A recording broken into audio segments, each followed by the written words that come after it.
बहस होगी पाकिस्तान और अमेरिका से जुड़े इश्यूज पर। शामिल होंगी नेशनल और इंटरनेशनल खबरें। बात होगी दुनिया के बदलते हालात और बदलती सियासत पर। बनेंगी सेलिब्रिटीज इस प्रोग्राम का हिस्सा और दिए जाएंगे जवाबात अहम सवालों के।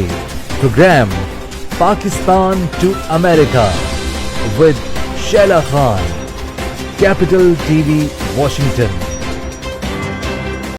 अस्सलाम वालेकुम नाज़रीन, पाकिस्तान टू अमेरिका के साथ मैं हूं शैला खान और आप देख रहे हैं कैपिटल टीवी वॉशिंगटन। पाकिस्तान की सुप्रीम कोर्ट ने पार्लियामान में मखसूस नशिस्तों के अलॉटमेंट के मामले में इलेक्शन कमीशन ऑफ पाकिस्तान का फैसले के खिलाफ आइन करार देते हुए कहा है कि ये पाकिस्तान तहरीक इंसाफ के मुंतखब उम्मीदवारों को किसी और जमात का रुकन करार नहीं दिया जा सकता और पीटीआई ही खवातीन और अकलियतों की मखसूस नशिस्तों के हुसूल की हकदार है। अदालती फैसले में कहा गया कि इलेक्शन कमीशन ने सुप्रीम कोर्ट के फैसले की गलत तशरीह की। इलेक्शन कमीशन का फैसला गैर आईनी है। फैसले में कहा गया कि पीटीआई सियासी जमात है और रहेगी। इंतखाबी निशान किसी सियासी जमात को इलेक्शन लड़ने से नहीं रोक सकता। इलेक्शन कमीशन ने 80 अरकान असम्बली की फहरिस्त पेश की, जिनमें से 39 अरकान का ताल्लुक पीटीआई से था। बहुत सारे सवाल हैं जो आज हमें मालूम करने हैं, उनसे उनके जवाब लेने आसिम सिद्दीकी साहब से, जो कि हमारे साथ मौजूद है, एंकर एनालिस्ट हैं। अस्सलाम वालेकुम सर। वालेकुम अस्सलाम। पाकिस्तान में तो रोज भौचाल आता है, आज भी आया, आपने देखा?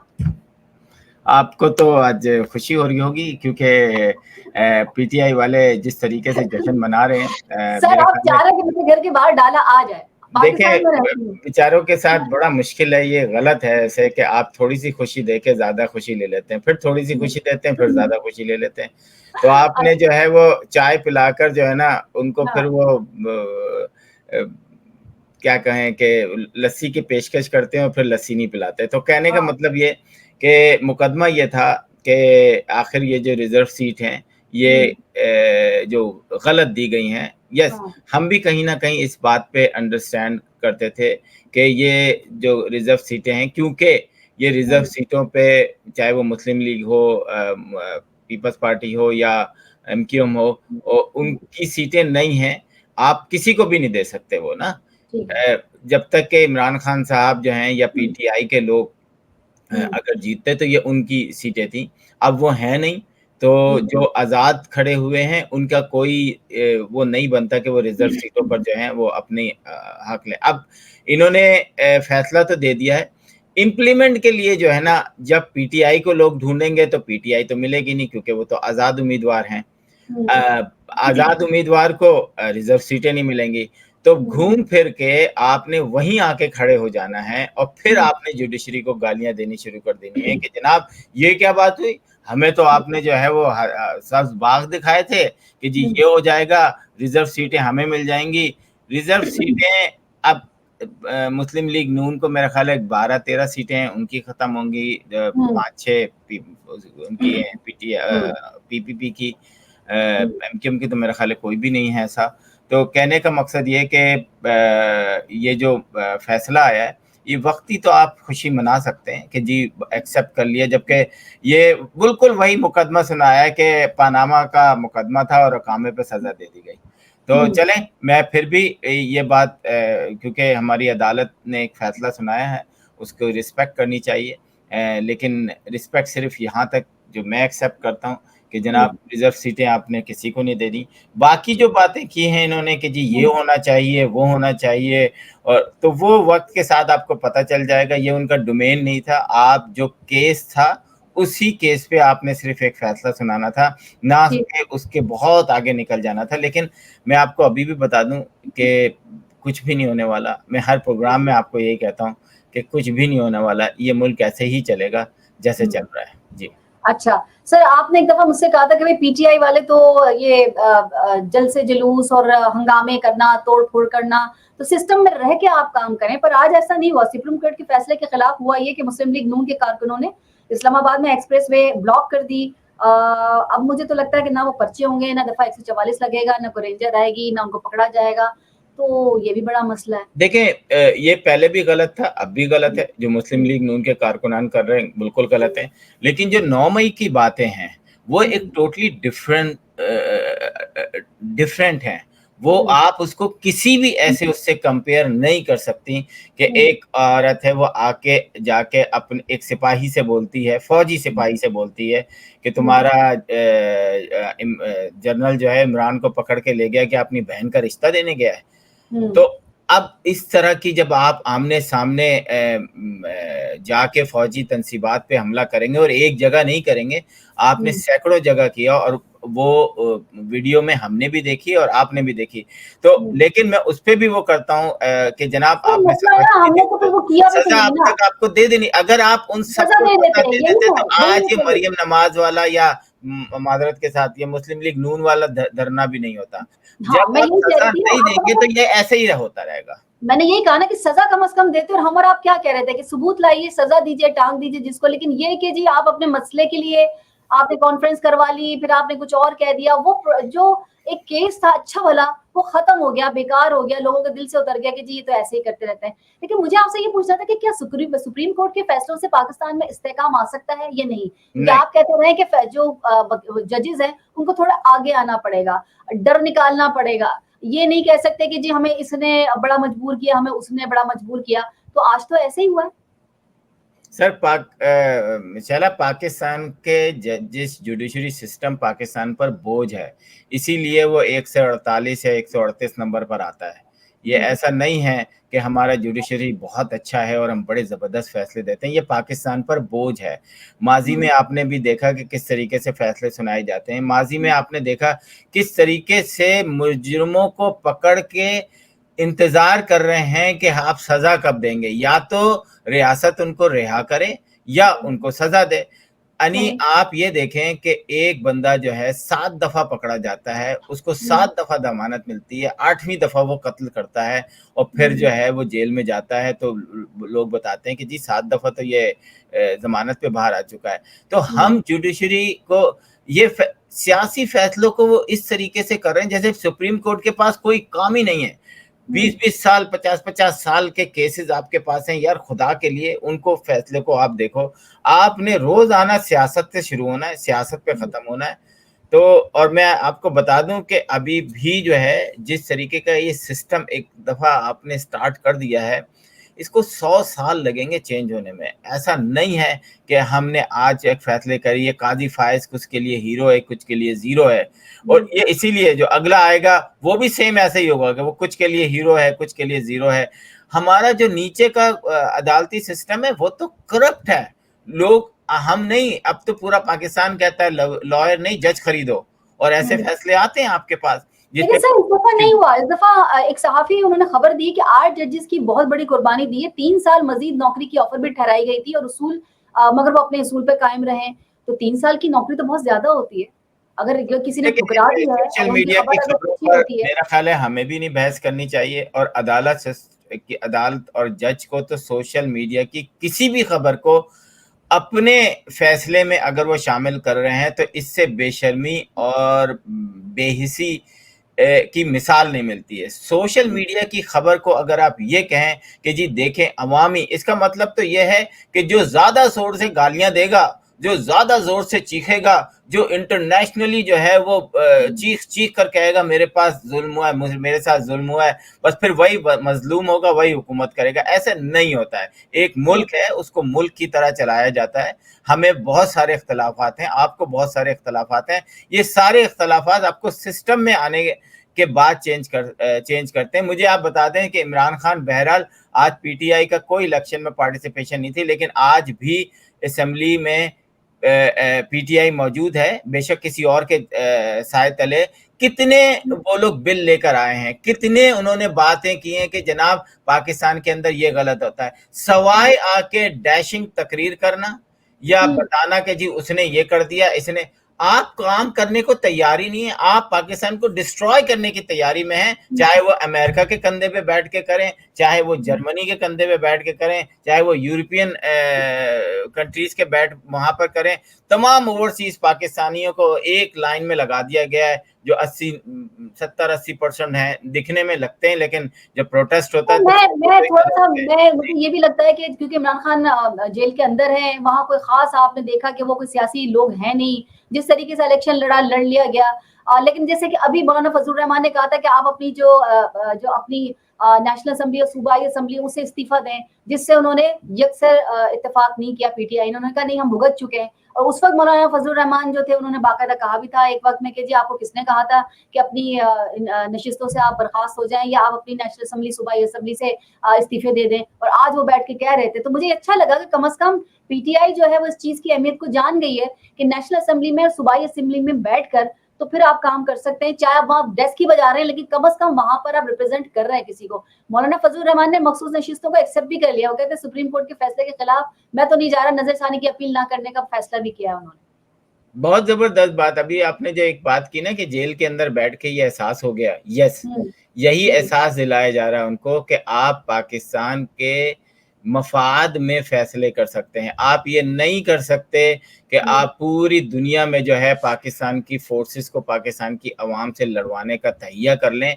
जब कोई आर्मी का बंदा शहीद हो, उस पे आप गंदे गंदे जुमले लिख के सोशल मीडिया पे करें। और सुने, ये वो नहीं कर रहे जिनके 100-50 फॉलोअर्स हों, ये वो कर रहे हैं जिनके हजारों नहीं लाखों फॉलोअर्स हैं।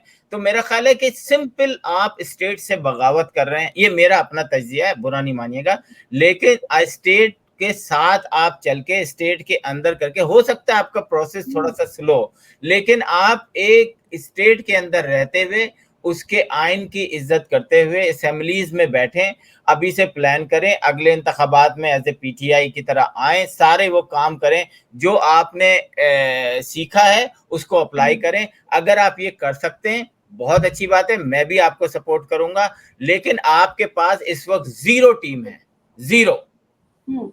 सर आसिफ साहब मुझे ये बताइए कि क्या जो भी कुछ हुआ है उसके बाद जो अब ये जाली, जो आप जाली मैं कहूंगी क्योंकि ज़ाहिर है जब वो कुछ हो गया तो ये एमएनएज और एमपीएस के वोटों से जो सेनेटर बने हैं, अब उनका क्या होगा? हाँ, दैट्स अ गुड क्वेश्चन। ये तो देखें, मैं यहाँ से बैठ के अगर कोई अपना तजिया दे दूं तो वो गलत होगा। ये तो वहाँ की अदालतें या वहाँ का सिस्टम ही बता सकता है कि जनाब अब आप जो है इसको किस तरीके से। अच्छा, एक जज अगर चोर निकलता है, एक जज अगर रिश्वत लेते हुए पकड़ा जाता है, या एक शख्स की, एक जज की डिग्री जाली निकलती है, तो क्या अगर उसने अपने 300, 200, 500 या 50 फैसले जो दिए हैं, क्या वो फैसले जो हैं वो वापस हो जाते हैं? ये भी देखना पड़ेगा। तो क्या ये सारी चीज़ें जब हो चुकी हैं, क्योंकि एक अदालत के फैसले पे ये सारा काम हुआ था, अब दूसरी अदालत के फैसले ने उस चीज़ को रोक दिया है, तो ये अब पाकिस्तान का कानून बताएगा। आसिम सिद्दीकी या शैला खान नहीं बता सकते। यहाँ अपना तजिया तो दे सकते हैं कि ये होना चाहिए, ये होगा, लेकिन ये फिर कानूनी आके बैठेगा दोबारा से कि जनाब अब इनका क्या करना है। तो जो चीज़ हो चुकी है वो अब हो चुकी है, क्योंकि वो भी अदालती फैसले की ही रिस्पेक्ट होती। देखें, सिंपल सी बात है कि अगर एक जज ने एक शख्स को फांसी की सजा दे दी है, राइट, तो दूसरा शख्स जो है वो उसको आके बाइज्जत बरी कर देता है। ये अभी हुआ भी है पाकिस्तान के अंदर। तो वो जो जितने अरसे जेल में रहा है वो वापस, मतलब वो, तो ये एक बड़ा टिपिकल वो है। इसको आगे इसको मैं नहीं समझता कि हम बैठ के बताएं नहीं जी ऐसा हो सकता है, नहीं जी, नहीं, मैं कानूनदान नहीं हूँ, मैं ना। ये तो बताया मुझे कि वज़ीर-ए-आज़म शहबाज शरीफ की वफाकी काबीना ने आईएसआई को कॉल रिकॉर्ड करने और ट्रेस करने का इख्तियार दे दिया है। आईएसआई की किसी भी टेलीकम्युनिकेशन सिस्टम की रिकॉर्डिंग कर सकेगी, call record, messages, call trace करने का इख्तियार भी होगा, मोबाइल कॉल का, व्हाट्सएप का, मैसेजेस का और उसका तमाम एप्लीकेशंस की रिकॉर्डिंग भी हो सकेगी, रिकॉर्ड हासिल कर सकेंगे। वफाकी हुकूमत ने आईएसआई के ग्रेड 18 से ऊपर के 18 या फिर 18 से ऊपर के अफसरान को यह इख्तियार दिया है। क्या होगा? चलें, ये आपने बड़ी अच्छी बात की कि आपने वो आखिरी लाइन भी पढ़ दी कि ग्रेड 18 या 18 से ऊपर के लोग। अब क्या मुझे सबसे पहले तो वो नंबर्स चाहिए कि आईएसआई में ग्रेड 18 से ऊपर कितने लोग हैं। मेरा ख्याल है चंद 100 होंगे, चंद 100 होंगे, इससे अलावा तो नहीं होंगे। तो अगर वो अपनी एक टीम बना के और वो इस तरीके से रिकॉर्ड सुनेंगे, लेकिन अगर उन्होंने अपने खुद हों 18 के, लेकिन हाँ। उन्होंने वो नीचे जो रंगूट तो नहीं कहते, सिपाहियों को जो है वो इजाज़त दे दें कि जी आप सुने और हमें बताएँ कि अगर कोई यहाँ पे गलती हो जाएगी, यहाँ पर आप नहीं कर सकते। ये खुल के अदालत का फैसला है कि आपके हेडफ़ोन जो है ना, वो 18 साल का 18वें ग्रेड का एक बंदा सुन रहा हो, क्योंकि उसमें अगर एक मियाँ-बीवी बात कर रहे हों, तो आप वो डिफरेंट है। अगर एक पॉलिटिकल बात हो रही है जो कि रिकॉर्ड होने वाली है, वो एक अलग बात है। हमारे यहाँ पूरी की पूरी फोर्सेस जो है ना, जो आईबी या ये दूसरे कामों में लग जाती है। यही वजह है कि लोगों की पर्सनल जिंदगी की जो रिकॉर्डिंग है वो अभी कैसे होगा कि एक आदमी जो है उसकी कॉल रोजाना की बुनियाद पर अगर वो टैप हो रही है या रिकॉर्ड हो रही है, तो उनको क्या पता चलेगा कि इस वक्त वो बेगम से बात करने वाले हैं, या इस वक्त वो किसी दहशतगर्दी की बात करने वाले हैं, या इस वक्त किसी को खुफिया बात कोई बताने वाले हैं? तो कैसे पता चलेगा? वो तो रोज ही सुनेंगे ना, 24 घंटे सुनेंगे उनको। नहीं, आप देखें ना, मैंने आपको बता दिया है कि कितने ऑफिसर हैं। हाँ। आप ये भी तो देखें ना कि अगर वाकई वो सुनते हैं कि सिर्फ इतने लोग हैं, तो फिर आपको पता चल जाएगा कि जी कितने लोग हैं। ये भी तो एक चीज है ना कि अच्छा, इससे होगा क्या? मतलब जो इजाजत दे दी गई है, तो पाकिस्तान में जो एक दहशतगर्दी की लहर आई है, तो उससे क्या वो कम हो जाएगी? नहीं, देखें, कहीं ना कहीं इंटरसेप्ट करने से तो होता है। ये सारी चीजें जो हैं ये छोटे पैमाने पे नहीं होती, ये बड़े पैमाने पे होती हैं। तो मेरा ख्याल है फर्क पड़ेगा, क्योंकि जिस तरीके से सोशल मीडिया वो जा रहा है, देखें दुनिया में हर जगह इसी तरह के लोग होते हैं। मुझे याद है कि फेसबुक पे एक औरत ने सिर्फ रिमार्क दे दिया था कि मैं ट्रम्प को मार दूंगी। सुबह ही उसके घर पे ना FBI पहुंच गई थी। तो क्यों पहुंची थी? आखिर कोई सा तो सॉफ्टवेयर वर्क कर रहा है ना कि वो इस तरह मारने वारने की जो है वो आखिर साहब काम बढ़ नहीं गया हमारी अफवाज को या हमारे ISI वालों को कि आप कितने करोड़ का तकरीबन आप हमारी जितनी आबादी हो गई है, ये 16 करोड़ या 17 करोड़ जितनी भी आबादी हो गई है, इसमें से अगर आप बच्चे निकाल दें और चले बूढ़े भी, मैं कह दूं, हालांकि काम तो कोई भी ऐसा गलत कर सकता है, तो मतलब कितनों की खवातीन और हजरात और जवान और बूढ़ों के आप कॉल जो है वो सुन सकेंगे? देखिए, पहले आप लोगों को ये शिकायत थी कि कोई काम नहीं करते, हर वक्त कहते हैं जनाब ये बैठे हुए हैं, कोई काम नहीं करते, कि ये नहीं करते। अब आपको ये है कि जी काम मिल गया, अब आपको उस पर भी शिकायत है। ठीक है। अच्छा, अब ये मैं सुनाती जाऊं और मैं क्या करती जाऊं, मतलब दिल जलता है। शहबाज शरीफ के वजीर-आज़म हाउस के गार्डन की या जो लॉन है उसकी देखभाल के लिए 60 माली खिदमात अंजाम देंगे, जिनके लिए सालाना 3.6 करोड़ बजट रखा गया है। पंजाब के मोहतसिब की 12 कंसल्टेंट्स और एडवाइजर के लिए 80 लाख के लिए iPhone 15 यानी कि iPhone 15 और Samsung S2 ये भी रखा गया है, वो खरीदे गए हैं। साबिक चीफ सेक्रेटरी आजम सुलेमान की सरबराही में ये सब 22 ग्रेड के 122 रिटायर्ड ब्यूरोक्रेट्स इस सूबे की खिदमत अंजाम दे रहे। तो आप अंदाजा लगाइए कि कितने सेलफोन खरीदे गए होंगे। पार्लियामेंट के लिए CDA के 69 करोड़ रुपए मांगे गए हैं, 69 करोड़ की बजाय 1.6 अरब रुपए दिए गए हैं। तो आप अंदाजा लगाइए, मैं आपको कहा एक बड़ी लंबी तवील लिस्ट है। और उसके बाद जो जख्मों पर नमक छिड़कने वाली जो बात है वो ये है कि अरकान पार्लियामेंट के सफरी अलाउंस में 150% इजाफा कर दिया गया है। सरकारी या निजी शोबे में तनख्वाहदार होना सबसे बड़ा जुर्म तो है ही ना, लेकिन तनख्वाहदार तबके की वफाकी हुकूमत के 264 अरब रुपए टैक्स दिया, जबकि खरबों रुपए के बरामदात वाले एक्सपोर्टर्स ने सिर्फ 73 अरब रुपए टैक्स दिया। और अंदाजा लगाइए कि इस तरह से अगर आप करेंगे, आसिफ अली जरदारी की प्रोटोकॉल की गाड़ियों का बजट 9 करोड़ से बढ़ाकर 44 करोड़ कर दिया गया। आज आप बहुत काम करके आई हैं, कितना बर्दाश्त कर सकता है, कितनी तकलीफ बर्दाश्त कर सकता है। आज आप बहुत काम करके आई हैं, आज आप मुझसे कुछ सुनना ही चाह रही हैं। देखें, यहाँ पे गवर्नमेंट डिपार्टमेंट में जो कि हाई लेवल फोर्सेस के लोग हैं, उनको पास 2 फोन होते हैं यूजली। एक घर का फोन होता है और एक जॉब से मिला हुआ फोन होता है। तो जो मेरे कुछ दोस्त हैं जो इस तरह के जॉब्स पे हैं, तो उनके पास एक आईफोन अगर है तो 15 होगा या 14 होगा, या और जो जॉब का फोन है ना, या तो वो 7 होगा या मोस्ट 11 होगा। इससे ज्यादा मैंने अभी तक मुझे याद नहीं है कि देखा है कि उन जॉब का फोन जो है वो बहुत कम, क्योंकि वो उनकी वो रिक्वायरमेंट होती है कि वो हाई लेवल पे काम कर रहे होते हैं। वो ये मुझे हैरत होती है कि ये किस तरीके से iPhone 15 के ऑर्डर दे रहे होते हैं। इनको तो इस कंडीशन में जो है वो ऐसा फोन देना चाहिए कि जो एक मिनिमम स्मार्टफोन हो, जिसमें आप बहुत कुछ कर सकते हो। क्योंकि लाजिम बात है कुछ ऑफिस वर्क होता है जिससे जो है वो सिर्फ आपको एक सेपरेट फोन से ही कंट्रोल करना पड़ता है, आई अंडरस्टैंड। लेकिन जो माली हैं, ये जो देखें, ये शहंशाह लोग हैं ना, ये सोने का चम्मच लेके पैदा नहीं हुए, लेकिन इनकी ख्वाहिश ये है कि जब ये मरे ना तो ये सोने का चम्मच इनके मुंह में डालें, अगर नहीं आए तो घुसेड़ दें पूरा ना, और ये फिर मर जाएं।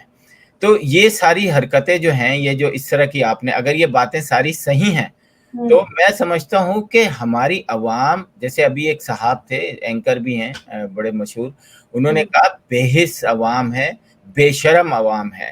हम अगर इन चीजों को, शाला जो आपने मुझे बातें बताई हैं, मुझे अभी पहली दफा पता चली, क्योंकि मैं इतना ज्यादा नहीं घुसता कि जनाब किसको क्या मराद दिए। अगर पाकिस्तान की अवाम को ये बात पता है जो आपने सारी बताई हैं, और वो उस पे भी खामोश रहे, आप खामोश नहीं रहे, कम से कम सोशल मीडिया पर आकर आप इस शख्स को बुरा भला तो कह सकते हैं। मुझे एक बात बताएं, जब सारी बुराइयों का जड़ इमरान खान है तो सारी बुराइयों का जड़ शहबाज शरीफ क्यों नहीं हो सकता?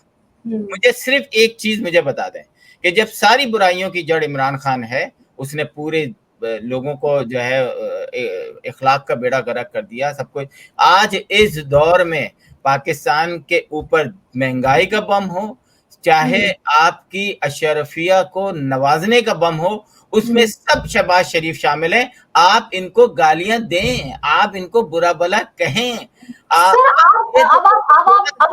आपको मरियम नवाज की बात तो आपके साथ फिर डबल होना चाहिए, बल्कि अच्छा सही है। अब आपको मैं मरियम नवाज का कहूँ तो आप मरियम नवाज को बुरा भला नहीं कहेंगे। अब देखिए मरियम सफदर जो है, उन्होंने पाकिस्तानी अवाम में अब मतलब टैक्स लगाया किस पर? लाहौर के कब्रिस्तान में बड़े साइज की कब्र पर 1500 रुपए और छोटे साइज की कब्र पर 1000 रुपए के टैक्स आयद कर दिया गया। बताइए, अब यहाँ तो ना शहबाज शरीफ नहीं, इनको फिर बंदों को दफनाना नहीं चाहिए ना, इनके घर के आगे छोड़कर आ जाना चाहिए, खुद ही दफना लो। तो फिर तो यही देखिए, जो बंदा मर गया ना, उसको कोई फर्क नहीं होगा कि मैं मरूं, मतलब मुझे दफनाया जाए या मुझे दरिया में फेंक दिया जाए या मुझे जला दिया जाए, नाउजुबिल्लाह। तो इनके साथ फिर यही होना चाहिए कि रोजाना जब कुछ हो, अगर सिंध में हो तो वजीर आला सिंध के पास डाल दिया जाए, जाके छोड़ दिया जाए कि खुद ही दफना लेना। अगर पंजाब में हो तो वजीर आला पंजाब के पास मरियम नवाज के घर पे लाके लाश छोड़ दें कि जी खुद ही दफना दें। आपको करना पड़ेगा ऐसे, कम से कम ये तो आप कर सकते हैं ना यार। आप कहते हैं ना कि सोशल मीडिया, असल में मसला ये है कि जब से 9 मई हुआ या इसके अलावा भी आपने देखा, अब एक पुलिस मतलब आपने एक जलसा किया या आपने कोई एहतजाज किया, आपको यहाँ पे पता चला कि वो पीपल्स पार्टी नहीं थी या कोई वो जमात इस्लामी नहीं थी या XYZ जो भी थी, अब अंदाजा हुआ पुलिस वालों को कि जी यहाँ पर तो बड़े मजे हैं, उस पर 2-2 केस डाले, 3-3 केस डाले। कि लोगों के पास ये अब अफोर्ड करने की बात नहीं, लोग बेगैरत नहीं हुए।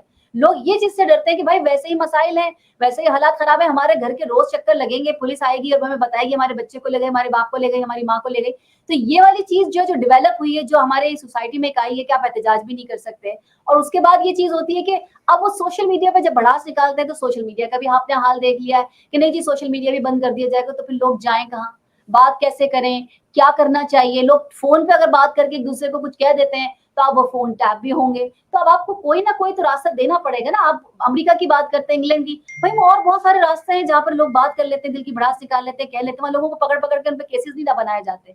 बाद में पुलिस वाले 2-2 लाख के केसेस बना के छोटे छोटे 18-18, 17-17 साल के बच्चों को उठा के नहीं लेके जाते।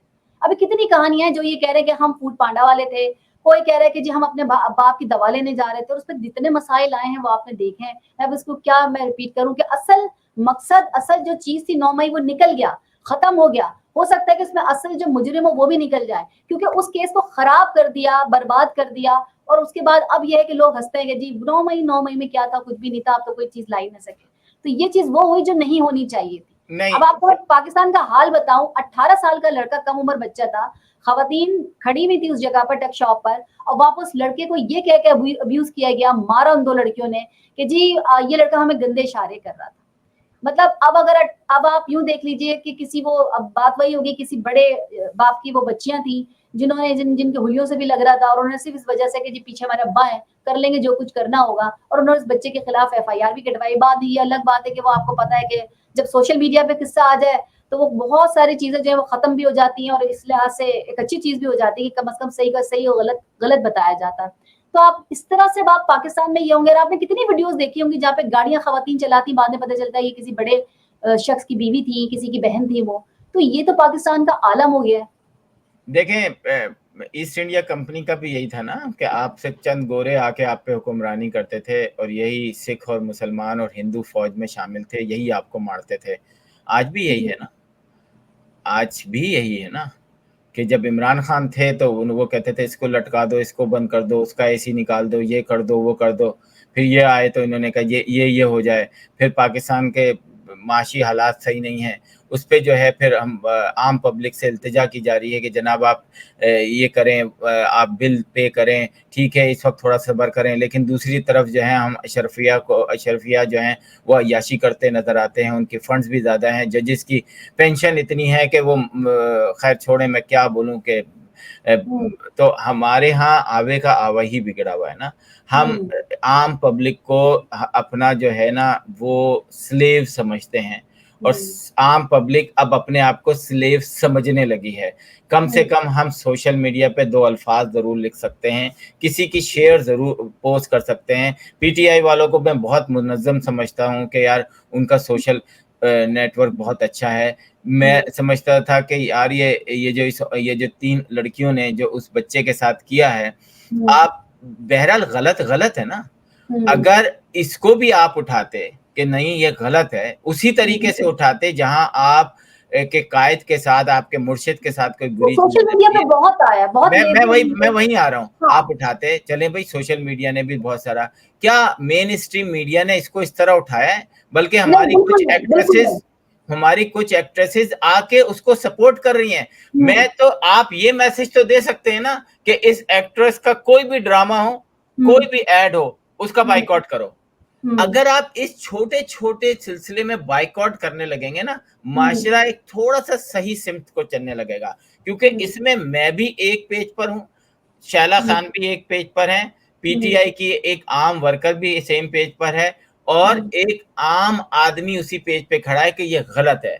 लेकिन जब हम अपना अपना देखने लगते हैं ना कि जी मैं नून का तो मैं उसका, तो वो जज की बेटी, वो कर्नल की बेटी, नो, गलत को गलत कहें, डंके की चोट पे कहें। मैं कहता हूं मुझे लानतें भी मिलती हैं, मुझे गालियां भी मिलती हैं, लेकिन मेरी पूरी कोशिश होती है कि गलत है, गलत को गलत होना चाहिए। कराची के अंदर जो कुछ हो रहा है, लोग कहते हैं नहीं आपको सिर्फ कराची, अरे यार मैं कराची में पला बड़ा हूं ना, मैं जो कराची का, मैं सोचता हूँ कि कल का कराची मेरा 4 बजे रात को हम हलीम खाने जाते थे, चाय पीने जाते थे, आइसक्रीम खाने जाते थे, आज हम क्यों नहीं जा पा रहे? आज दुनिया कहां से कहां पहुंच गई। आप सिक्योरिटी कांस्टेबल या पुलिस को खड़े होके नहीं, बल्कि आप सेफ सिटी कैमरे लगा के कर सकते हैं, वो क्यों नहीं कर रहे? आखिर कराची लगते हैं हजारों करोड़ों का पैसा खाया जाता है कराची में। मैं बता रहा हूं ना कि क्या वजीर आला साहब जो हैं वो आके फोरम पे बताएं कि जी मैंने 8 साल के अंदर ये किया। मुर्तजा वहाब साहब जो हैं वो आके नफरत तो फैला सकते हैं, बात वो आके ये नहीं बोलते कि मैंने ये किया, मैंने ये किया। हर महीने आके बताना चाहिए कि मैंने ये किया। हमारा प्रोग्राम तवील हो जाएगा, बल्कि इस पे हम नेक्स्ट टाइम बात करेंगे और किसी कोशिश करेंगे कि जिनके लिए हम बात कर रहे हैं उनकी भी कह रहे हैं कि आखिर एमक्यूएम जो है वो इस पे बात क्यों नहीं करती। कराची में अगर इतना क्राइम हो रहा है तो क्यों लोगों को नहीं निकाल के खड़ा कर देती, क्यों धरने नहीं देती है, क्यों लोगों को मरने देती है, क्यों छोटे छोटे 18-18 साल के बच्चे एक दिन में 10-10 चले जाते हैं, 5-5 चले जाते हैं। आप निकाले लोगों को। हम पीटीआई को तो कह रहे हैं कि वो निकलते नहीं, वो करते नहीं, वो गैरतमंद नहीं है। क्या एमक्यूएम निकाल सकी है इस चीज पर? पानी के टैंकर्स आते हैं, हमें पानी नहीं मिलता, लेकिन टैंकर्स वालों को पानी मिलता है। आपके पास लाइट का जो आलम है वो भी आपने देख लिया, जिस तरह कराची में पैसे बढ़ते हैं किसी भी चीज पे वो भी आपने देख लिए। तो इस पे कराची में जिन्होंने 16-17 सीटें ली हैं, तो क्या उनके साथ अवाम नहीं है? अवाम को निकालना था ना उनको, कब निकालेंगे? ये हम बात करेंगे अपने नेक्स्ट प्रोग्राम में, क्योंकि बात तवील हो जाएगी और हम चाहेंगे कि एमक्यूएम में किसी जो हमारे जो किसी वजीर हैं या कोई ऐसे उनको भी लिया जाए, ताकि हम बात करें तो फिर वो भी साथ में हमारे हो, आप भी और हम भी हों। मैं चाहूंगी आसिफ साहब चला अभी भी देखें, एमक्यूएम एक ऐसे तजर्बे से गुजरी है जहां पर एमक्यूएम जो है वो जिस तरीके से एक दिन में खात्मा करने की कोशिश की गई, लेकिन वो हुई नहीं। फिर एक दूसरी एमक्यूएम बनाई गई, फिर तीसरी एमक्यूएम बनाई गई, फिर चौथी एमक्यूएम बनाई गई। फिर उसके बाद मैं समझता हूँ कि उर्दू स्पीकिंग के मफाद में जो है उन सब एमक्यूएम्स को एक कर दिया गया। लेकिन अभी भी मेरा ख्याल है छोटी सी एक है होगी, एक दूसरी थोड़ी बड़ी है। मफादात की जंग है कि क्या करें क्या ना करें। जब तक आप सिस्टम के अंदर मौजूद रहते हैं, आपके पास बजट है तो आप काम कर सकते हैं। मैं अभी एमक्यूएम का एक देख रहा था कि 24 आवर उन्होंने फ़ोन सर्विस दी है कि अगर आपका एमक्यूएम एमएनए या एमपीए है तो वो अगर आपको कोई प्रॉब्लम है तो आप 24 आवर आप उनमें से किसी को फ़ोन कर सकते हैं। बहुत ज़बरदस्त बात है और मैं समझता हूँ कि ये तमाम सियासी जमातों को एमपीए एमएनएस का ये सिस्टम रखना चाहिए कि वो आप उनको सेलेक्ट करते हैं। और ये पहले भी कराची में था, आप भी कराची की हैं, मैं भी कराची का हूँ। 24 आवर खुला होता था, आप जाके शिकायत कर सकते थे। लेकिन कुछ सियासी गलतियां, कुछ जो है ऐसी चीजें हुई, हम उस पर डिस्कस नहीं कर रहे, वो खत्म हो गया, मूव ऑन। अब मैं समझता हूँ कि एमक्यूएम जो है वो तैयारी करे। मैं इसी तरह पीटीआई को कहता हूँ कि आप तैयारी करें, सबको कहता हूँ अगले इलेक्शन की तैयारी करें, अवाम आपको वोट देगी, इससे अच्छे तरीके से आए आप। फॉर्म 45, 47 की हिफाजत और अच्छे तरीके से करें कि आपके साथ वो गेम ना हो सके। आपको एक्सपीरियंस हो गया है ना, तो ये एक स्लो प्रोसेस है। आज भी मैं देखता हूँ, बहरहाल कराची की आवाज उठाने वाली सिर्फ एक ही तो जमात रह गई, जमात इस्लामी उठाती है। मुझे देखे ना कि अगर जमात इस्लामी कराची से इतनी ही वो करती तो वो कहीं ना कहीं जाके कराची के लोगों के साथ, इवन एमक्यूएम के साथ भी मिलती, और मिलना चाहिए। पब्लिक को तो निकाले। आसिम, अब जल्दी से मुझे लास्ट कमेंट की तरफ जाएंगे। चलिए, लास्ट कमेंट में बस यही कहूंगा कि जो जिस तरीके के फैसले आ रहे हैं, मेरा ख्याल है कि अदालती सिस्टम को भी एक्सपोज कर रहे हैं वो, और कहीं किसी को लगता है कि सही फैसला है, कहीं किसी को लगता है नहीं, कहीं जश्न मनाया जाता है, कहीं मातम मनाया जाता है। तो बहरहाल यही दुनिया है, आपने इसी के साथ रहना है। पाकिस्तान के अंदर जो हो रहा है और पाकिस्तान के बाहर जो पाकिस्तान के लिए हो रहा है, वो दोनों तशवीशनाक है। और उस पे मेरा ख्याल है कि कौन सोच सकता है, मुहिब्बे वतन पाकिस्तानी कौन लोग हैं, वो ऐसे कौन से इदारे हैं जो कि चाहते हैं कि पाकिस्तान जो है वो आज नहीं तो कल इस डगर पे चले, कि वहाँ पर जो है वो इंसाफ का बोला बाला भी हो। लेकिन इसमें टाइम लगेगा। अभी आपको ये एक्सपोज हो रहे हैं, हर कोई इधर एक्सपोज हो रहा है। मैं समझता हूँ कि आने वाले दिनों में आप 2-3 महीने में देखेंगे कि ये सब एक्सपोज हो रहे हैं, कभी खुशी कभी गम, बस इसी तरह जिंदगी गुजरेगी। सोशल मीडिया प्लेटफॉर्म पर thank you so very much Asim साहब। इंशाल्लाह फिर नेक्स्ट प्रोग्राम में जरूर जरा खुल के बात करेंगे कि आखिर कराची के हालात जो है किस डगर पे जा रहे हैं और क्या इसका सोल्यूशन निकल सकता है। अपने नाज़रीन से कहेंगे कि सोशल मीडिया प्लेटफॉर्म पर कैपिटल टीवी वॉशिंगटन की फेसबुक पेज को लाइक कीजिए, यूट्यूब चैनल को सब्सक्राइब कीजिए और कैपिटल टीवी वॉशिंगटन की एप्लीकेशन इंस्टॉल कीजिए ताकि आप दुनिया में किसी भी जगह हमारे लाइव प्रोग्राम और शोज को देख सकें। जिंदगी में वफा, इंशाल्लाह अगले प्रोग्राम में आपसे मुलाकात होगी। तब तक के लिए शाला खान को दीजिए इजाजत। की अमान अल्लाह।